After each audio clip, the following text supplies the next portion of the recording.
यहाँ हेर्न सक्नुहुन्छ यहाँहरूले हामीले HTML को मद्दतले हामीले कम्प्लिट वेबसाइट एउटा बनाइसकेका छौं। तर अब हाम्रो रिक्वायरमेन्ट अथवा क्लाइन्टको रिक्वायरमेन्ट अलिक फरक छ। फर एक्जाम्पल मानौ हामीले यसमा त 3 वटा पेजेस बनाएछौं, जम्मा 3 वटा पेजेस बनाएका छौं। तर हामीले 100 वटा पेजेस बनाउनु पर्ने छ। यदि 100 वटा पेजेस बनाउनु पर्ने छ भने 100 वटा पेजेसमा सबै ठाउँमा यो p style is equal to 25 भनेर लेखिराख्नु पोसिबल त नहोला। पोसिबल भइहाले पनि अब फर एक्जाम्पल अहिले हामीले लेख्यौं यो कलर व्हाइट भनेर लेख्यौं र पछि सर्टेन टाइममा हामीले यो कलर चेन्ज गर्नु पर्यो, येलो बनाउनु पर्यो भनेदेखि चाहिँ नि 100 वटा पेजेसमा सबै ठाउँमा चेन्ज गरिराख्नु पर्यो। यो अलि झमेला हुन्छ त्यस्तो गर्दाखेरि। त्यस्तै मेन्यु पनि मेन्यु कलर पनि हामीले व्हाइट दिएका छौं। मेन्यु कलर पनि चेन्ज गर्नु पर्यो भने 100 वटा पेजेसमा सबै ठाउँमा मेन्यु कलर चेन्ज गर्नु पर्यो। किनभने मेन्यु त अब यो यतापट्टिको यो टेबल त 100 वटा पेजेसमा होला नहोला, तर यो मेन्यु चाहिँ 100 वटा पेजेसमा हुन्छ। जति पनि वेबसाइटमा पेजेसहरु हुन्छ त्यो सबैमा मेन्यु हुन्छ। त्यसको लागि हामी CSS युज गर्छौं। CSS त्यसको लागि मात्र हैन, यहाँ यो वेबसाइटको लेआउट देखि लिएर कलर देखि लिएर अलिकति एट्र्याक्टिभ देखाउनको लागि, त्यस्तै गरी सिम्पल एनिमेसनहरुको लागि पनि CSS हामीले युज गर्न सक्छौं। CSS भयो भने चाहिँ ठुलठुलो साइटहरुमा हामीलाई धेरै नै हेल्पफुल हुन्छ। CSS लाई चाहिँ हामी यो हेडको बीचमा कल गर्छौं। यो एकवटा फाइलमा हामीले CSS डिफाइन गर्छौं र यता यहाँ लिंक दिन्छौं हामीले CSS को। यहाँ कल गरिसकेपछि चाहिँ यहाँ जति पनि p ट्याग छ त्यो p ट्याग हामीले एउटा फाइलमा डिफाइन गर्छौं र जति पनि p ट्याग छ त्यो सबै p ट्यागमा यसरी लेखिराख्नु पर्दैन। एउटा एक ठाउँमा डिफाइन गरिसकेपछि सबै ठाउँमा सेम त्यही हुन्छ। जस्तै फर एक्जाम्पल हामीले यो साइटमा हेरौं, यो राइट क्लिक गरेर यो पेज सोर्स गरौं। यहाँ चाहिँ हेर्न सक्नुहुन्छ HTML कोडहरु र यसमा यो SEO प्लगइन पनि देखाइरहेको छ, यो वर्डप्रेसमा छ। र तपाईहरुले पनि वर्डप्रेस युज गर्नुहुन्छ भनेदेखि यो SEO भन्दा पनि र्याङ्क म्याप अझै बेटर देखिएको छ आजभोलि।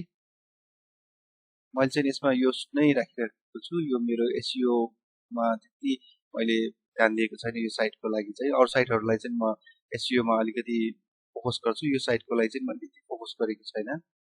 र त्यस्तै अब यता जाउँ हामी मेन कन्टेन्टतिर। यहाँ हेर्न सक्नुहुन्छ style.css।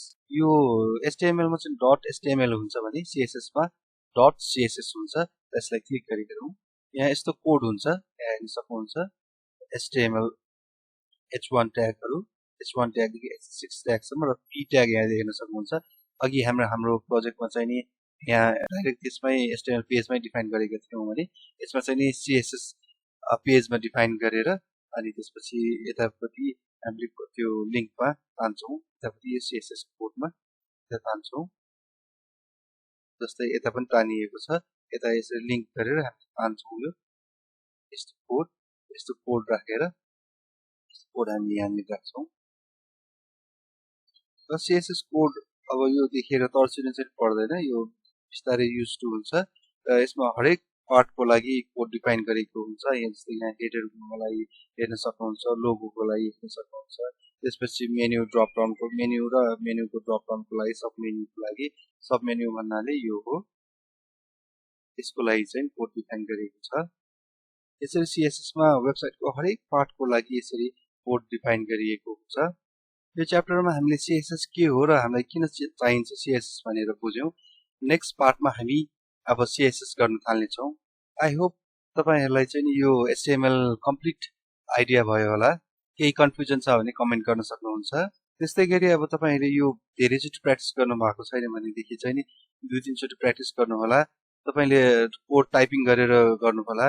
टाइपिङ गरेर गर्नु हुँदाखेरि चाहिँ अझै बढी प्र्याक्टिस हुन्छ। र त्यस्तै गरी टाइपिङ गरेर गर्दाखेरि चाहिँ अब मिस्टेक आयो, एररहरु आयो, अब हुँदै भएन भने मेरो यो वेबसाइटमा सोर्स कोड पनि पाउन सक्नुहुन्छ। सोर्स कोडको लिंक प्रिभियस च्याप्टरको भिडियोहरुको डिस्क्रिप्सनमा छ। यो 2-3 चोटि प्र्याक्टिस गर्नु भइसकेपछि यो कम्प्लिट बुझ्नुहुन्छ। सायद कसैले त अब एकचोटिमा मै बुझिसक्नु भयो होला। अब नेक्स्ट च्याप्टरमा हामी CSS को लागि जान्छौं। त्यसको लागि रेडी हुनु होला। Thank you.